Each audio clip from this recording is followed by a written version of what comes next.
Story 1. The thing about travel, it never left me. Ever since I was a child, I'd watch those glossy travel shows, mesmerized by landscapes and exotic destinations.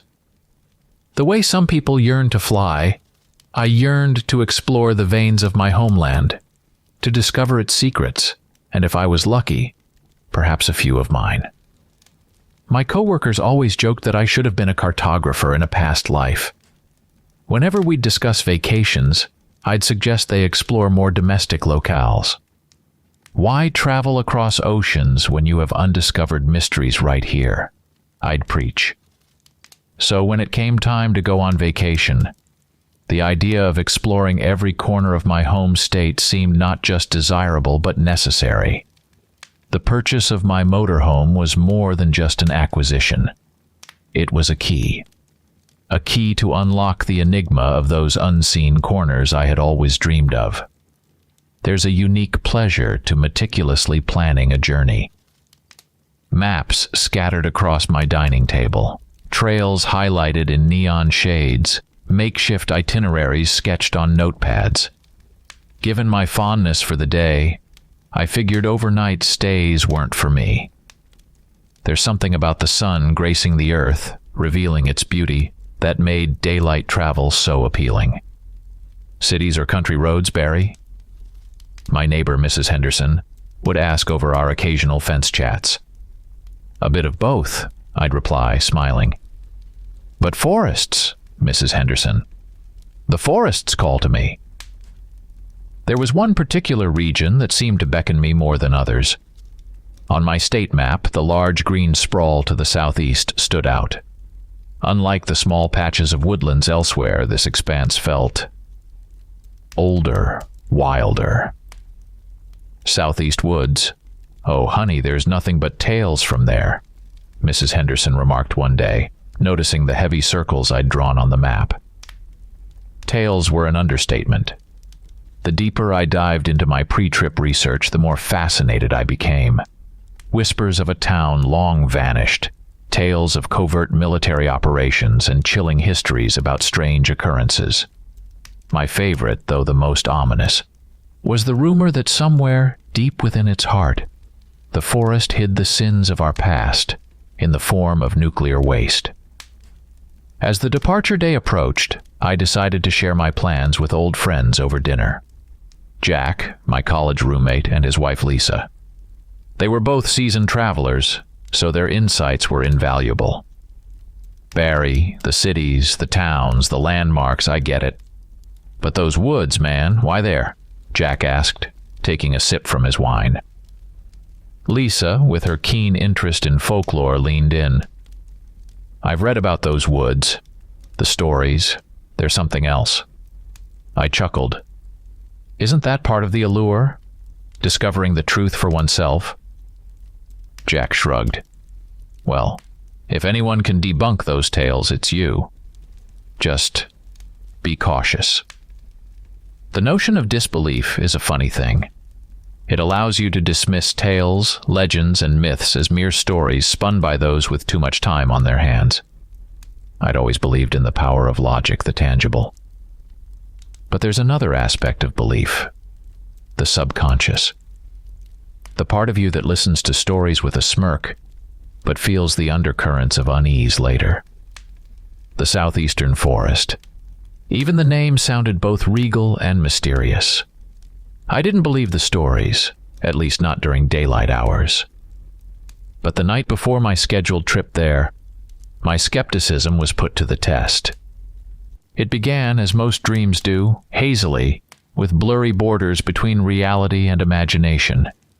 I was underground, the air stale and damp. The walls of the bunker were streaked with age, the metallic taste of fear palpable. Every step echoed, but it wasn't just my footsteps reverberating. There was another set, slower, deliberate. The dim torchlight flickered, casting shifting shadows that danced menacingly. Panic rose in waves as my feet felt glued to the ground.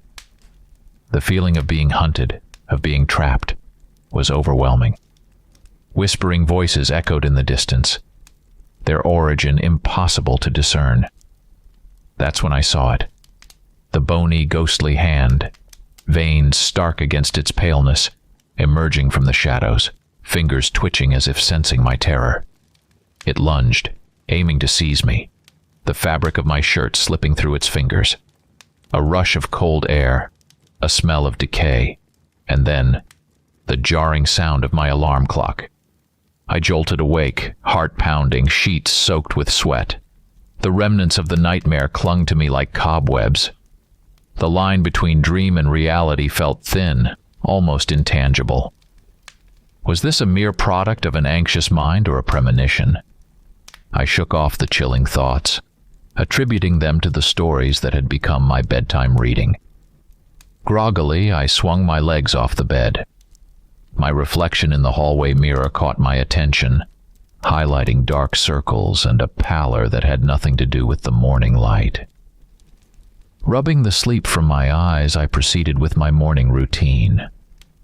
The cold water against my skin seemed to wash away some of the remnants of the night, the normalcy of the act grounding me.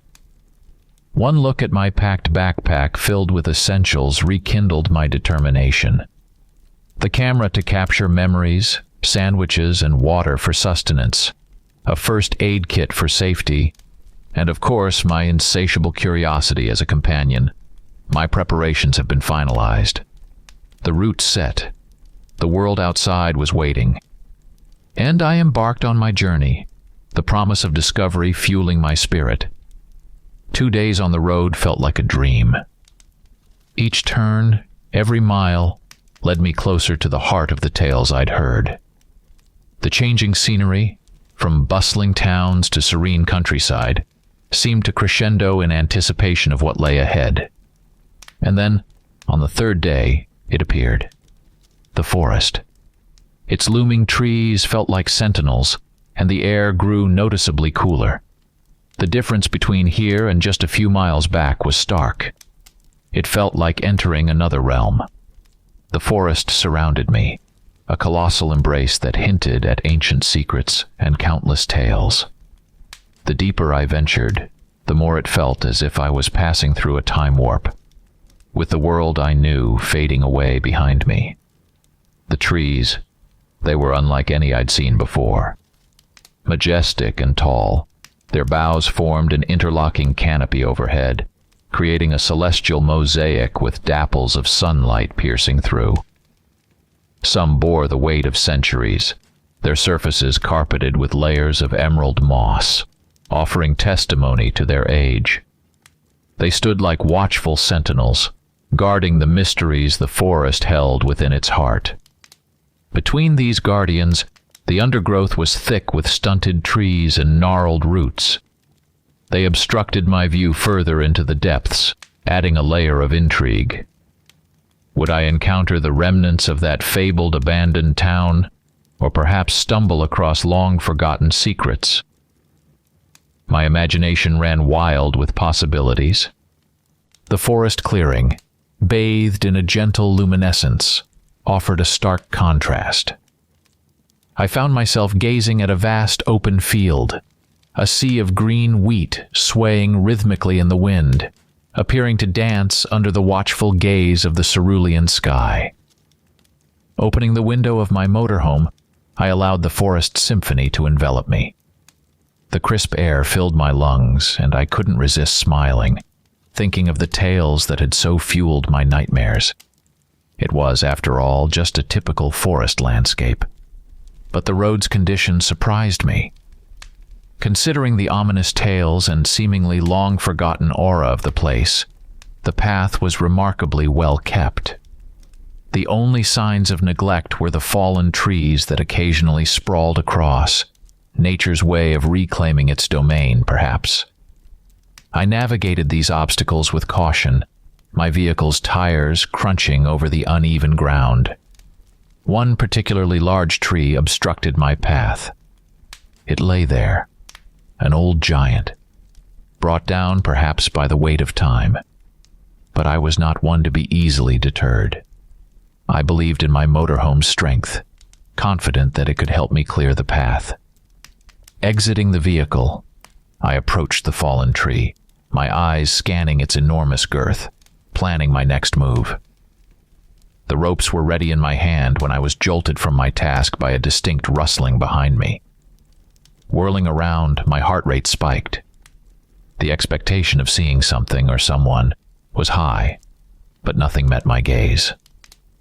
Only the endless stretch of trees and the play of shadows. Yet the silence that followed felt more menacing than the sound itself. Before I could process this, another rustle echoed, this time from the opposite direction. My senses heightened, every nerve on edge. Again, I saw nothing. The dense forest seemed to mock me, whispering that I was not alone. That inexplicable tingling sensation began in the pit of my stomach, spreading like cold tendrils to my limbs. It was an odd mix of uncertainty and rising panic. Was this the forest's way of warning me? Or was my mind playing tricks, fed by the eerie tales and the isolation of the woodland? The silence was interrupted by a sound, closer now, more defined. It felt as if the forest itself was breathing, its every exhale resulting in the rustle of leaves and the soft whispers of hidden creatures. "Who's there?" I called out, my voice sounding feeble amidst the vastness. A part of me hoped for an answer, maybe a fellow traveler or even a forest ranger. But another part, the one tainted by stories and my recent nightmares, dreaded what might respond. Drawing a deep breath, I steeled myself, clutching the rope tighter.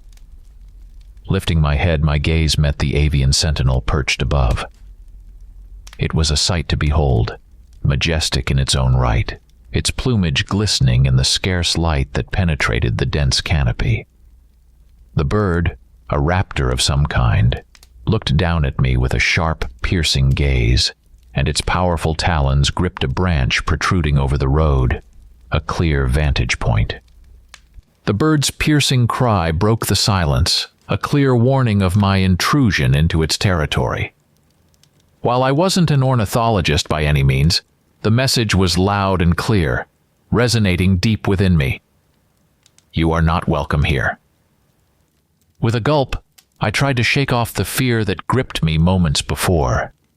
This was just nature, untouched and raw. Determinedly, I proceeded to tie the rope around the fallen tree. With the combined force of my motorhome and determination, I managed to drag the tree aside, creating a path wide enough to drive through.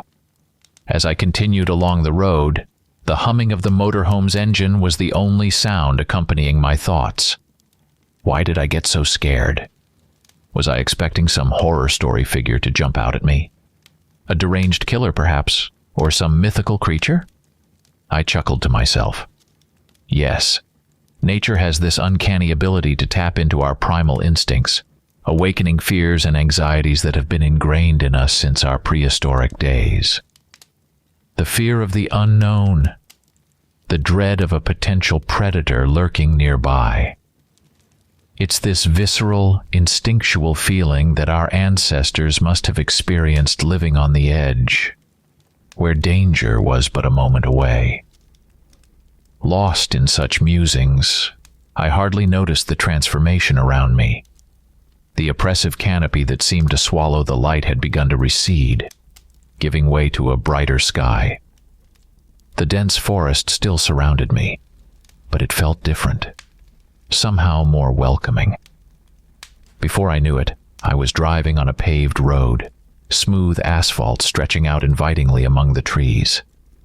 The sudden change left me in awe. Why would there be a road here, in the heart of the forest? However, this respite was fleeting.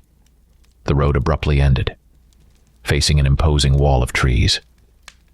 I brought the motorhome to a halt and decided to explore on foot, eager to uncover more of the forest's secrets.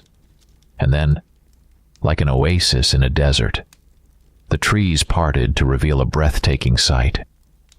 Before me lay a serene pond, its waters so clear that I could see fish darting playfully beneath the surface. Surrounding the pond was a veritable Eden, a garden bursting with vibrantly colored flowers, each swaying in the gentle breeze. The rich fragrance permeated the air, intoxicating in its sweetness. It felt like a dream, an idyllic respite hidden deep within this mysterious forest. I was so captivated by the sight, time seemed to stand still. My troubles and fears melted away as I soaked in the tranquility of the moment. But as if on cue, a strange sound snapped me out of my reverie. It was a scraping, shuffling noise coming from the direction of my motorhome. It sounded almost like someone was attempting to get inside. A surge of adrenaline shot through me. Who could it be? I thought. But I didn't wait to find out. Whatever it was, the sanctuary I had found was now tainted with an underlying dread. It was a clear sign. I needed to move on, before whatever or whoever was out there found me. Every step toward the motorhome amplified the unease within me. The ambience was charged. Each tree, every rustling leaf whispered of a shift. And then I saw it. The front right fender of my beloved motorhome was distorted, bent unnaturally as if something heavy had collided with it. My eyes darted around, trying to piece together the puzzle. A memory nudged me. The rustling I had heard. Could a large forest animal have struck the vehicle? But before I could delve deeper into that thought, an uncanny sensation spread through me, chilling every fiber of my being. My gaze shifted, landing on something.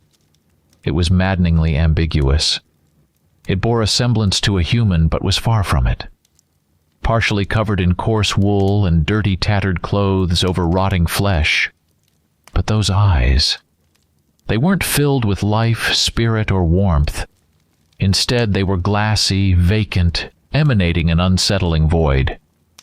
I could hear its heavy breathing, a mix of growls and rasps. A primal fear gripped me, and without realizing I recoiled, losing my balance and collapsing onto the ground. Desperation fueled my actions as I scrambled back on my feet, not letting that grotesque being out of my sight. It tilted its head, the movement unnaturally slow, and then it unleashed a sound, a haunting cry reminiscent of a wolf's mournful howl. Instincts took over. Panic gave wings to my feet as I sprinted blindly. Trees blurred past me, their branches clawing at my clothes and skin. In the distance, a massive tree beckoned. Without a second thought, I scaled it, using every ounce of strength and agility I possessed. Gasping, my heart raced wildly as I nestled between the thick branches. The encounter played in my mind, its sheer eeriness too overpowering to fully comprehend. Was it a monster? A werewolf? Some folklore creature? It defied all logic, all rationale. Its decaying, fur-covered form was like that of a creature risen from the grave. Distracted by my thoughts, a growl pierced the silence. My heart sank. Someone, or rather something, was directly beneath me. Mustered up all the courage I had, I cautiously peeked through the dense foliage. The monstrous figure I had encountered earlier was nowhere to be seen. But another, somewhat similar, stood in its place. It was heftier, more fur-clad, with stunted limbs. It growled intermittently, searching the surroundings. To my horror, more figures, each distinct yet eerily similar, started to emerge. They hadn't seen me, at least not yet. With bated breath, I watched as they moved further away, their growls growing fainter. For the moment, the immediate danger seemed to have passed, but I was far from safe. The rustling leaves above whispered of uncertainties, and the gentle sway of the branch felt like the world beneath shifting. How had I ended up in such a predicament? A day that started with the promise of adventure had quickly transformed into a nightmare. As the hours dragged on, with only the sounds of the forest as company, I grappled with my next move. thoughts flitted between devising an escape plan and pondering about the grotesque beings. The sanctity of daylight slowly dimmed as the forest shadows grew longer. With each passing moment, the gnawing realization that I was trapped, hunted by these monstrous beings, weighed on me. The natural instinct, of course, was to race to my motorhome, my safe haven, and bolt away from this wretched forest. But life isn't about doing what's instinctual. It's about doing what's smart. I can't just rush in blindly, I thought, cradling my head in my hands. The motorhome offered security, but it was also the obvious target. They had seen me near it, after all, and now they were likely guarding it or lying in wait. With this new focus, I tried to recall the layout of the area. I remembered the pond with its shimmering water, the garden, the path leading to the motorhome. I drew an imaginary map in my head, plotting possible escape routes and hiding places. Every step was methodical. Lowering myself from the tree, I remained crouched, becoming one with the forest floor. My eyes were drawn to the pond. The fish, oblivious to the horrors surrounding them, continued to dance in the sunlit water. The brightness of the garden seemed like a cruel joke, the colors too vibrant in this grim setting. Moving slowly, my ears strained for any noise, any sign that those creatures were nearby. I found myself mourning the sight of the motorhome, a symbol of freedom now conspicuously absent from the landscape. Suddenly, the quiet was shattered. A guttural roar filled with menace echoed from behind a cluster of trees. The ground trembled slightly, signaling the approach of the grotesque beings. Panic surged through me, but years of self-discipline kept my legs rooted to the spot. Peering through a gap in the foliage, I caught sight of them. Several of the creatures bounded out from behind the trees, heading toward where the motorhome had been parked. Their movements were unsettling, both swift and lumbering. Each creature differed slightly in size and form, but all bore the same twisted, decaying features that had imprinted on my mind. "Why the motorhome?" I muttered to myself. They seemed to be searching, sniffing the ground and growling in frustration. Ducking further into the underbrush, I began to formulate a plan. If I could distract them, maybe create a noise or throw something to divert their attention, I could circle around, access the motorhome, and make a swift exit. Searching my pockets, I found a small metal trinket I'd picked up on one of my previous travels. It wasn't much, but if thrown right, it might cause enough noise. Drawing in a deep breath, I weighed the trinket in my hand, gauging the direction. Then, with a swift motion, I hurled it as far away from my position as possible. The object clanged against a distant rock, the sound magnified in the dense forest. Immediately, the creature's head snapped in the direction of the noise, their glassy eyes alert. To my relief, they began moving toward the sound, their grotesque bodies blending seamlessly with the shadows. With the coast momentarily clear, I emerged from my hiding spot. Every second mattered now. I sprinted, my heartbeat ringing loud in my ears, each footfall echoing the desperate rhythm of escape. The spot where the motorhome had been parked came into view, but instead of the familiar sight of my motorhome, there was nothing. My heart sank. Had they moved it? Destroyed it? Desperation threatened to overpower me, but I fought to remain focused. I needed a new plan, and fast. The impending cloak of darkness and the chilling roars in the distance served as cruel reminders that time was running out. And as I lurked, thinking of next steps, they appeared. They smelled me. My instincts told me to run as fast as I could. I could feel the burn in my lungs, every intake of air becoming increasingly labored. My feet pounded against the forest floor as I tried to distance myself from the harrowing apparitions. But they weren't just figments of some wild imagination. They were heart-wrenchingly real. As I ran, disjointed images flickered through my mind. One had an uncannily familiar military uniform, the kind you'd see in old war photos, covered in dark stains. Another, eerily, wore glasses, cracked, one lens missing. These details painted a grotesque picture, reminiscent of the horrors of wartime experimentation or catastrophic nuclear incidents. Had they been the unwilling participants of some secret tests? The thought was horrifyingly chilling, and as it raced through my mind, a sudden scream clawed at the edges of my awareness. The world seemed to slow as I turned my head. Emerging from the dense underbrush was another creature, its arms outstretched, grotesquely twisting fingers grasping. Instinctively, I ducked, narrowly escaping its clutches, and continued my frantic pace. But the landscape was changing, and not in my favor. The once dense forest opened into a vast clearing, a place where one could easily become prey. A field, overgrown with tall grass, stretched out before me, the sun cloaked behind a thick quilt of clouds. The natural light dwindled rapidly, casting an eerie twilight over the land, turning each blade of grass into potential cover. In my heightened state of panic, the paths crisscrossing through the grass appeared labyrinthine, a maze with no discernible exit. Which way was safe? The choices were overwhelming, and indecision gripped me.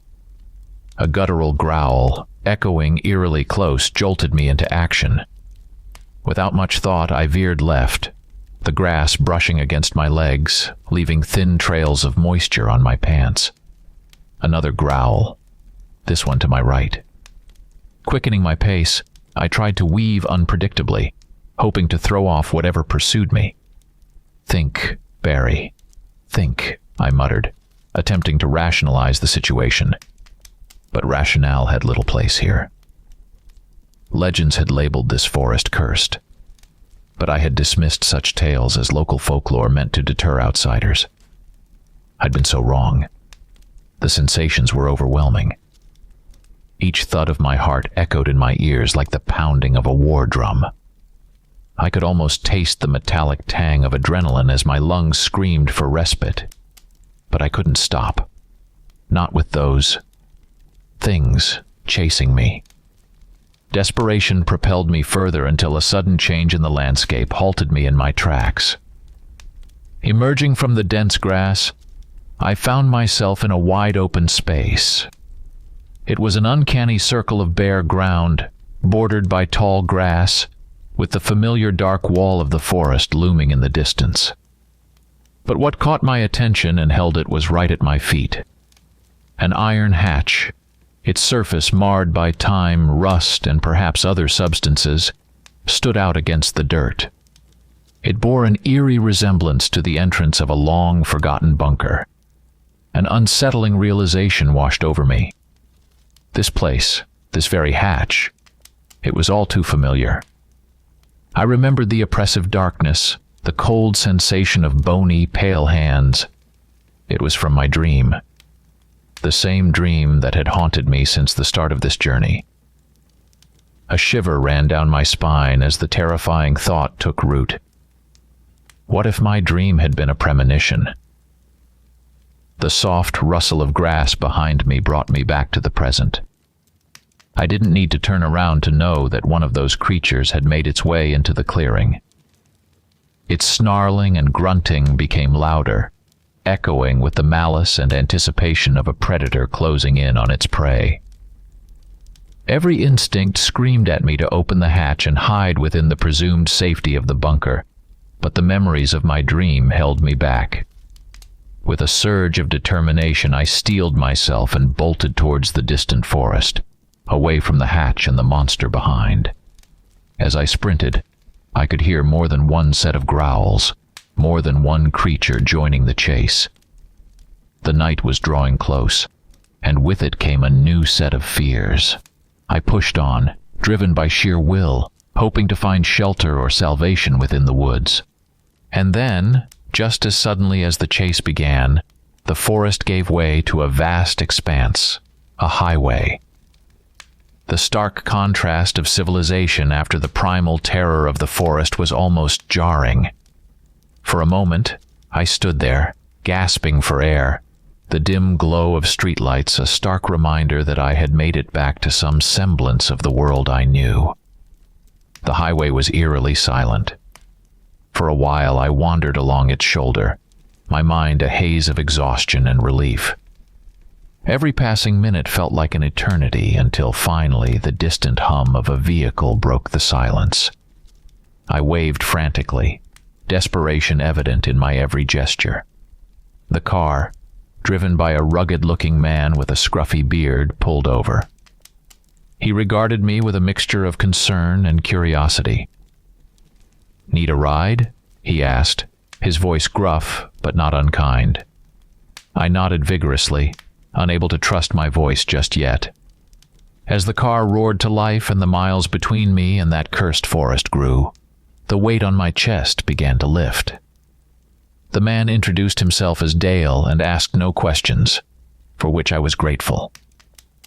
We drove in silence, the soft hum of the car's engine the only sound in the vastness of the night. When the distant lights of a town began to emerge on the horizon, Dale finally spoke. "You look like you've been through hell, son." I met his gaze and managed a weak smile. "You have no idea." By the time Dale dropped me off at a local motel in the town, I was beyond exhausted. But even as I lay on the soft bed, the horrors of that forest remained, etched deep within my soul. The images, the sounds, the fear, they would stay with me, long after the physical wounds had healed. Story 2. Even in the most terrifying dream, a person sometimes cannot feel that soul-piercing fear that often arises unexpectedly in real life, enveloping their entire being and lingering for many hours afterward. What does it take to experience this all-consuming feeling of dread? Very little. Silence, pitch darkness, and complete uncertainty. And then, even to the bravest of men, an uninvited guest arrives, His Majesty Terror. Sometimes, however, a person walks into the nightmare on their own. The inn to which the wide but long-neglected path had led young Lord Gregory presented a rather unappealing sight. The wooden walls of the single-story house, slightly askew, were mostly rotten and seemed as though they could collapse under the weight of the dilapidated roof at any moment.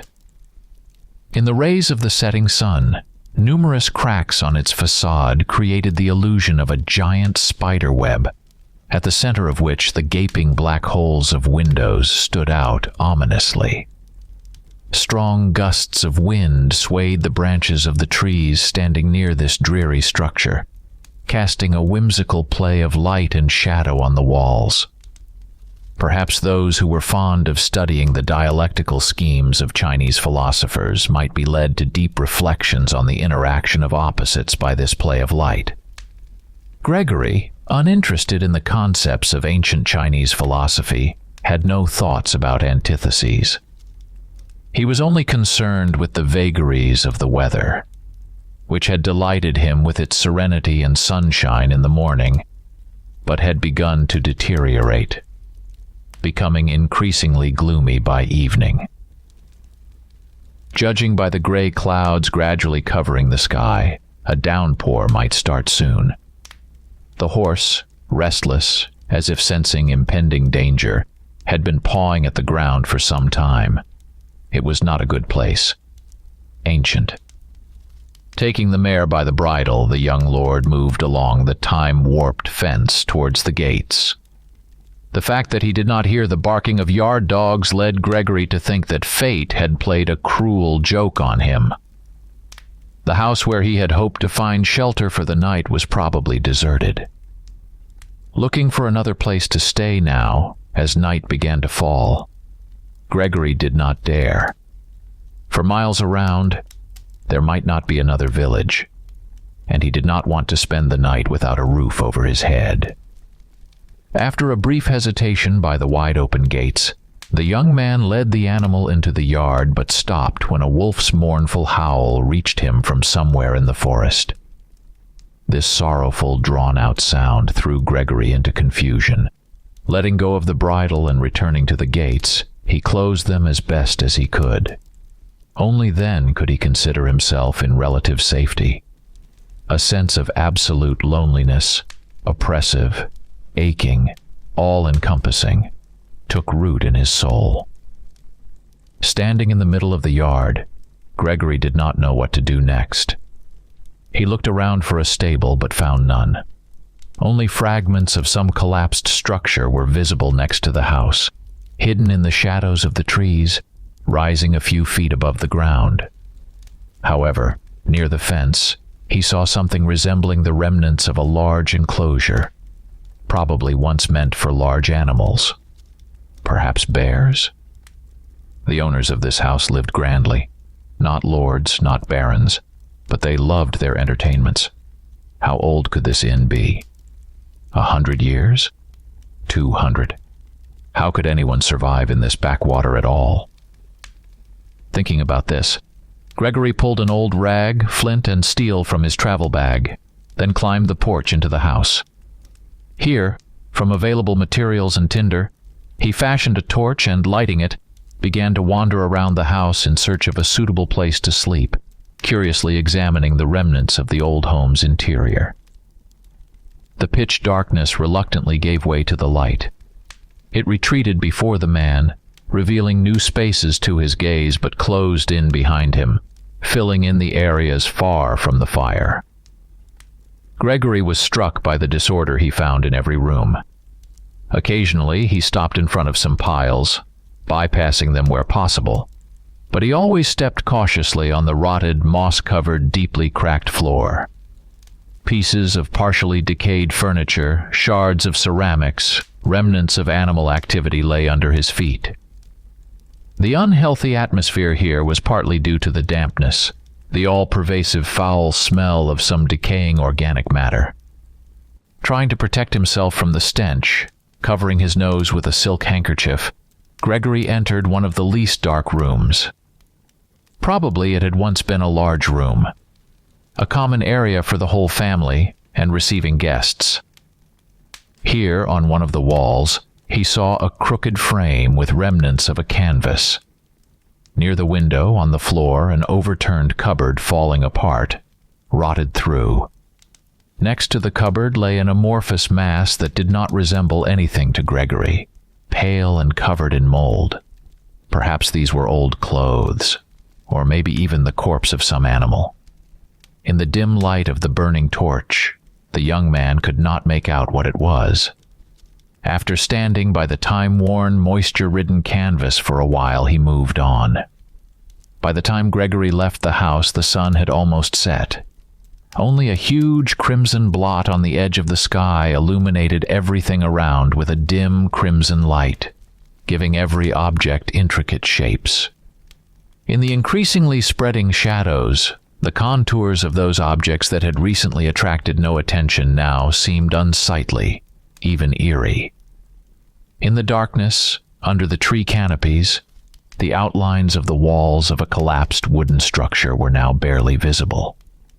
The heavily skewed enclosure behind them looked like a giant monster lurking in the darkness, and no longer seemed to Gregory a reliable shelter for the horse from rain and predators. Assuming that leaving the mare under the rickety awning at the entrance to the house would be wiser, the young man led her to the porch and tied her to the supporting post of the arched canopy, then began loosening the girths. He had to unsaddle the animal in complete darkness.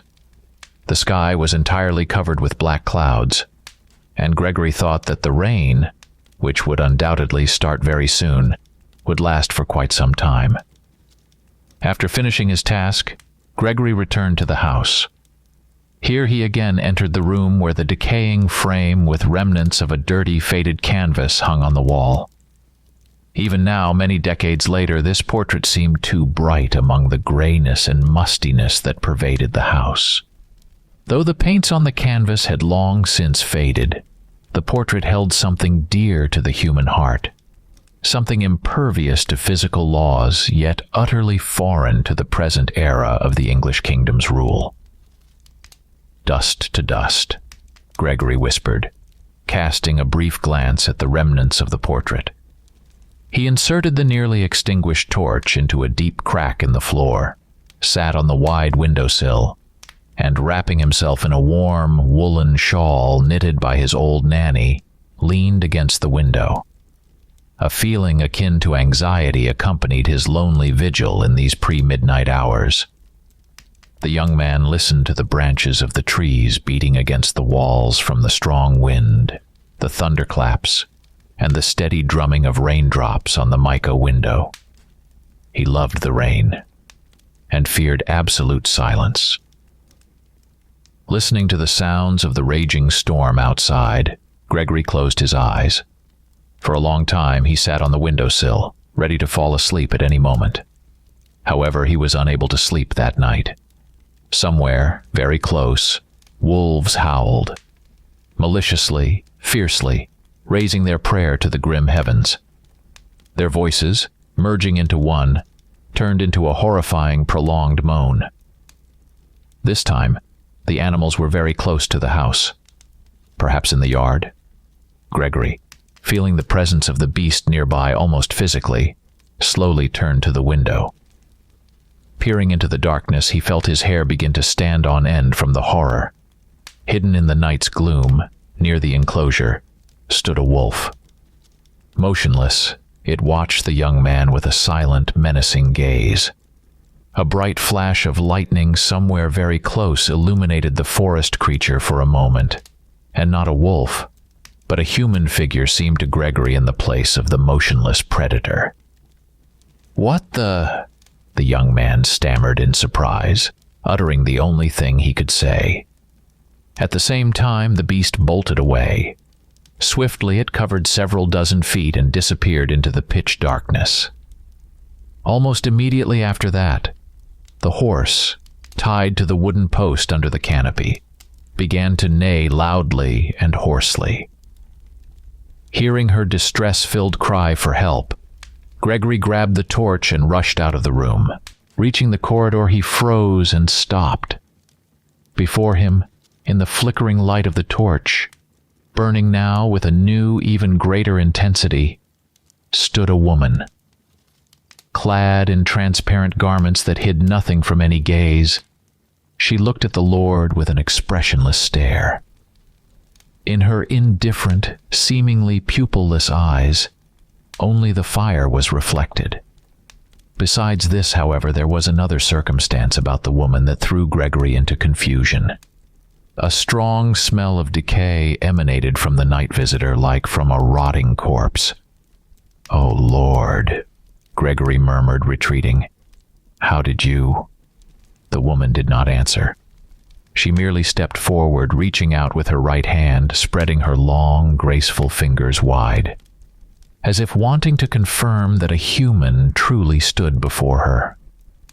From a strong draft, the woman's black curls rose high above her shoulders, momentarily hiding her pale, stone-like face. "Your appearance is quite unexpected," Gregory said, feeling the intense heat from the torch's flame blown towards him by the wind. "Are you the mistress of this house?" She did not answer again. "Believe me, madam, I am neither a thief nor a murderer. I am not a fugitive hiding in this wilderness from justice. Allow me to introduce myself. Lord Gregory Matthews. I was on my way to London. Night caught me on the road, so—" Stopping mid-sentence, Gregory felt ashamed of his clumsiness, finally realizing the absurdity of the situation. Even now, apologizing, trying to explain something to this strange woman, he was sure the house he was led to was not inhabited. And since there was no village for miles around, he could not find a reasonable answer to one single but very important question for himself. How did this strange visitor end up here? "This is some devilry," Gregory whispered barely audibly, retreating further into the room, feeling his heart increasingly filled with fear. Was everything happening to him now real? Matthews? The sinister guest whispered as if not listening to him. Her expression changed sharply. Now something predatory, perhaps only inherent to wolves, appeared in her eyes. Aren't you of the Matthews land lineage? Who served the tyrant? I don't understand what you're talking about. I am a lord. I am legitimate. And I am not used to. You, a heavenly worm, she interrupted Gregory with a scream. You are a lord only by noble birth. In your soul, you are a worm. What are you talking about? Who are you? Me, the woman sneered. I am a mother, a wife, a daughter. I am Halara. Absolutely bewildered, Gregory looked at the strange visitor. Could this woman with wild eyes really consider herself an ancient mythical creature? Or, you are a witch. The woman slightly leaned forward. Her sinister eyes, glowing brightly red in the dark, were filled with hatred and disdain. So be it, she whispered. And you have crossed the boundary of two worlds, descendant of the royal inquisitor. Your fate is unenviable, for your entire noble family has been cursed since ancient times for the bloody crimes of your ungodly ancestors, committed to serve human passions. Gregory felt his hands begin to grow cold from the horror. Drive this man away, my children, the woman cried piercingly. His ancestors proudly wore black cloaks and masks under their saddles, and their deeds were as black. Barely had she finished her words when several wolves entered the room. Terrifying, merciless killers, they stopped at the threshold, looking at Gregory, baring their long fangs, as if mocking the foolish audacity of the fool who had found shelter in this cursed house. Some of the beasts' muzzles were smeared with blood. Gregory didn't need to guess whose blood it was. Retreating to the window, the young man drew his sword, intending to kill at least one predator before the others tore him to pieces. The wolves, however, were in no hurry to attack, as if enjoying their victim's near-panic state. The black shadows of the predators seemed to crawl across the floor toward the young man, ready to engulf his very soul. The beasts slowly spread out around the room, preparing to attack their prey all at once, from all sides. And when they all approached the young man within a leap's distance, one of the wolves growled deeply. It was not an animal's growl. Such sounds could only be made by a creature from the other world. Not a beast's growl, but a sinister whisper was heard by Gregory in those moments. You are not one of us. You are an outsider. Get away. Leave our pack. He took a final step, almost pressing against the window, but tripped over the cupboard, and to avoid falling, leaned his elbow on the windowsill. The torch fell from his hand to the floor, and the fire quickly began to spread over the rot beneath the Lord's feet. The wolves approached even closer. Already practically next to the cabinet engulfed in flames, they showed no fear of either fire or sharp blade. Then, unable to hold back the surge of terror any longer, Gregory screamed. In his scream, he struck the mica window with his blade. Then he struck again. Shards and wooden splinters rained down at his feet. Watching his actions, the beasts stopped, and their whisper seemed to grow louder. Go away. Leave. Get out. Climbing onto the windowsill, Gregory was ready to jump out of the house when one of the predators leaped. In the leap, it knocked the young man off his feet, and he fell out of the window, hitting his head painfully on the rain-soaked, half-rotted boards. Fortunately, Gregory did not lose consciousness, though his vision dimmed for a moment. In those seemingly endless seconds as he rose to his feet, he heard Halara's loud, evil laughter. Listening to this laughter, fearing to look back even once, the Lord ran away from the house now ablaze with bright flames. He ran for a long time, not distinguishing the road, feeling the cold rain running down his face and the wet clothes sticking to his body. Finally, emerging from the forest into an open area, Gregory stopped, breathing heavily. He looked back, hoping his pursuers had stayed behind. The distant fire of the burning house was now barely visible through the curtain of rain. Standing under the open sky in the middle of the field, Lord Matthews realized he was utterly alone in this gloomy, God-forsaken wilderness. He did not know where to go, and only a sense of self-preservation urged him to keep moving forward, away from this cursed place. His heart tightened with terror when he heard the distant, drawn-out howl of wolves. They had not retreated. They were following him. Gregory understood that he must find shelter before the beasts caught up with him again. Frantically looking around, he noticed the silhouette of some structure in the distance. Gathering his last strength, the Lord ran toward it, hoping to find some salvation from the pursuing monsters. When he approached, he saw that it was an old, abandoned barn. Its doors were wide open, and the darkness inside seemed impenetrable. But Gregory had no choice. He entered, closing the doors behind him, and felt the darkness envelop him from head to toe. He found a corner, sat on the ground, and tried to catch his breath. Suddenly he heard footsteps. Someone or something was in the barn with him. Gregory grabbed the remaining torch and lit it. The weak light illuminated the space before him. There stood the woman, the very one he had seen in the house.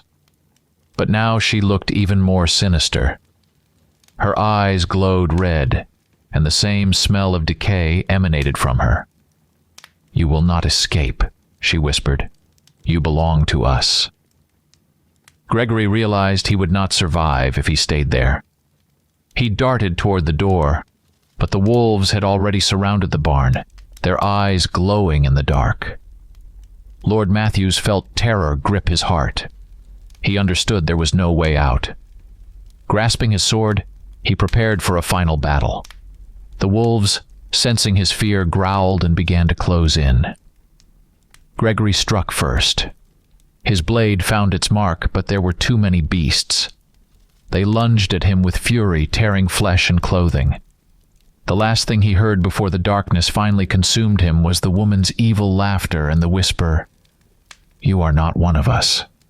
You never were." And the darkness prevailed. Story 3.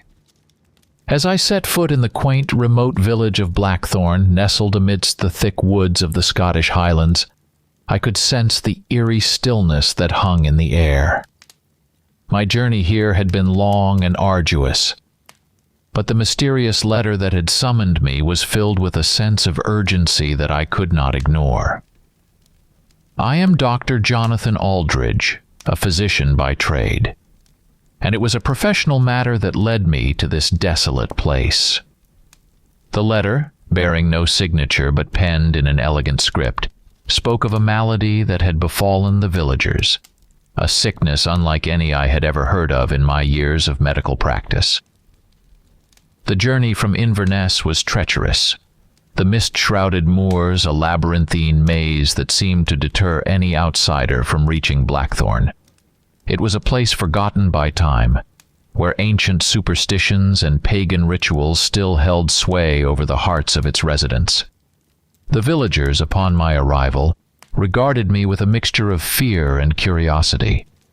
The pallor of their skin and the gauntness of their faces were evidence of the affliction that had befallen them. I was led to the humble dwelling of the village elder, an enigmatic figure named Alistair McRae. "Dr. Aldridge," he greeted me with a voice as weathered as the landscape. "I am Alistair McRae, the eldest of this village. We have summoned you in our darkest hour, for we are plagued by a malevolent curse, one that has haunted our ancestors for centuries." He spoke of a curse that struck the villagers, one by one, during the full moon. They transformed into savage beasts, driven by an insatiable hunger for flesh. They had named it the Curse of the Wolf. A shiver coursed through my spine as I listened to his tale, a feeling of disbelief mixed with dread. Superstitions and folklore were not unfamiliar to me, but I had always approached them with a skeptical eye. Yet the fear etched on the faces of the villagers and the strange wounds on their bodies could not be denied. My first evening in Blackthorn was spent in my modest lodgings, where I unpacked my medical instruments and books.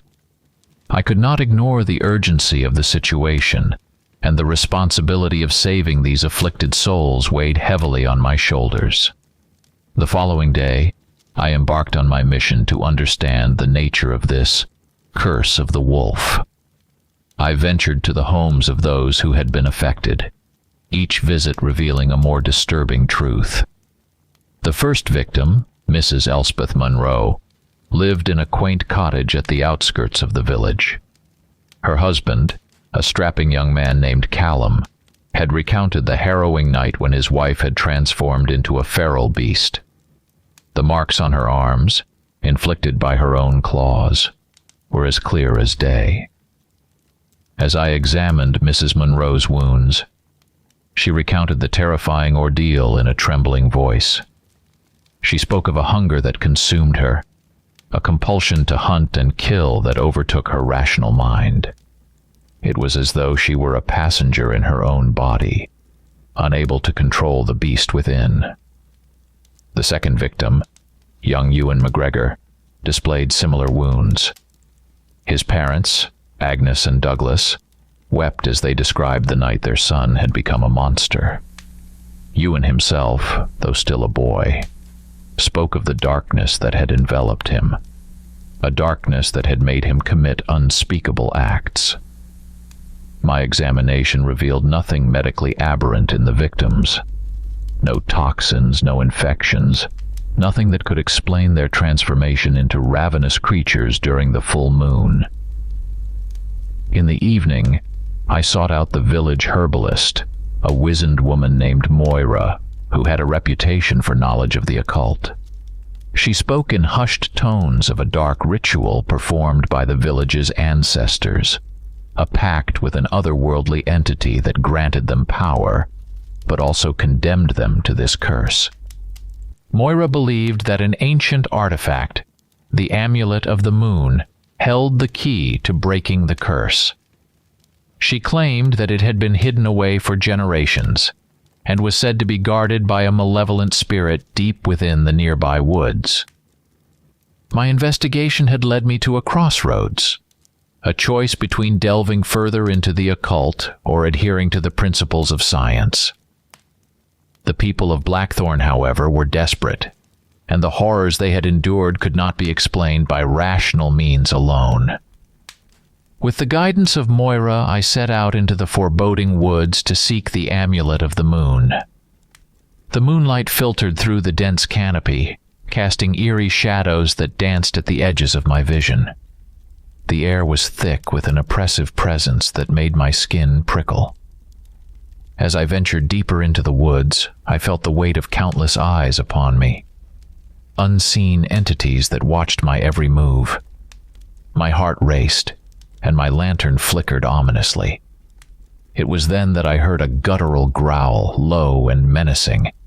I turned to find myself face to face with a monstrous creature, a wolf, but unlike any I had ever seen.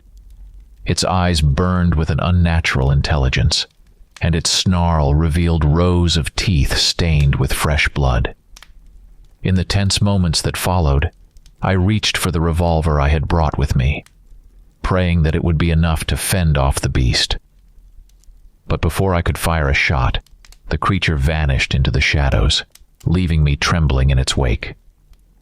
With renewed determination, I continued my search, and against all odds, stumbled upon a hidden grove. There, beneath the gnarled roots of an ancient oak tree, I found the Amulet of the Moon, a small silver pendant adorned with a crescent moon. The discovery of the Amulet of the Moon had cast a long shadow over my thoughts. As I clutched the silver pendant in my trembling hand, I couldn't help but wonder about the eerie connection between this artifact and the terrifying transformations plaguing the villagers of Blackthorn. Moira had been right about its significance, but its true purpose remained shrouded in mystery. The pendant felt strangely cold against my skin. With the amulet safely tucked into my coat pocket, I made my way back to the village. The moon hung low in the night sky, casting an eerie glow over the darkened woods. My encounter with the monstrous wolf had left me unnerved, and I couldn't shake the feeling that something malevolent was lurking in the shadows. Upon my return, I sought out Moira once more, eager to delve deeper into the history of the amulet and the curse that had befallen Blackthorn. She greeted me with a solemn nod and beckoned me to sit by the flickering fire in her dimly lit hut. "Ye found the amulet, Dr. Aldridge," she whispered, her eyes filled with a mix of hope and trepidation. "But do ye understand what it means? The moon holds great power in these lands, and the pendant is a key to unlocking its mysteries." Moira went on to explain that the amulet of the moon was said to have been created by the village's founding ancestors, a relic born of a desperate pact with an otherworldly entity. In exchange for power and protection, the villagers had willingly bound themselves to the lunar cycle, subjecting themselves to the curse of the wolf. "The creature ye encountered in the woods," Moira continued, "is but one manifestation of the curse. It is a guardian, protecting the amulet from those who would seek to break the ancient bond. It is said that the only way to end the curse is to return the pendant to its rightful resting place." I felt a chill run down my spine as Moira's words sank in. It was a daunting prospect, but the suffering of the villagers weighed heavily on my conscience. As the days passed and the full moon drew nearer, a sense of foreboding settled over Blackthorn. The night of the full moon arrived, and with it, an oppressive silence descended upon Blackthorn. The villagers had retreated to their homes, their faces etched with fear and resignation. Moira and Alistair accompanied me to the woods, where we would confront the malevolent spirit guarding the amulet of the moon. The forest seemed to come alive with a sinister energy as we approached the hidden grove. The moon hung in the sky, casting an eerie silver light that danced through the dense canopy. I clutched the amulet tightly, its cold metal offering a meager sense of reassurance. As we reached the grove, a low, haunting hum filled the air, emanating from the ancient oak tree. Shadows moved within the gnarled roots, and a spectral figure materialized before us, a wraith-like entity with hollow eyes that seemed to pierce the depths of my soul. It then let out a mournful wail, and the ground trembled beneath our feet. From the earth, grotesque shapes emerged, twisted, monstrous creatures that bore a semblance to wolves, but were far more nightmarish in appearance. My companions and I set off at a run. Fear drove us forward. The werewolves, cursed and tormented, pursued us relentlessly. Their eyes gleamed with hunger, and their feral instincts drove them to capture us and prevent us from breaking the curse. The werewolves closed in, their snarls and growls echoing through the night. With the amulet clutched tightly in my hand, I knew there was only one way to end this nightmare. I made a final sprint towards the ancient oak tree, the werewolves hot on my heels. With a burst of strength and courage, I thrust the amulet of the moon into the earth beneath the tree. The ground trembled, and a blinding light enveloped the grove. The werewolves howled in agony as the curse that had tormented them for so long was lifted. When the light finally faded, the village of Blackthorn was free from the curse. The werewolves lay still, their monstrous forms replaced by their human selves.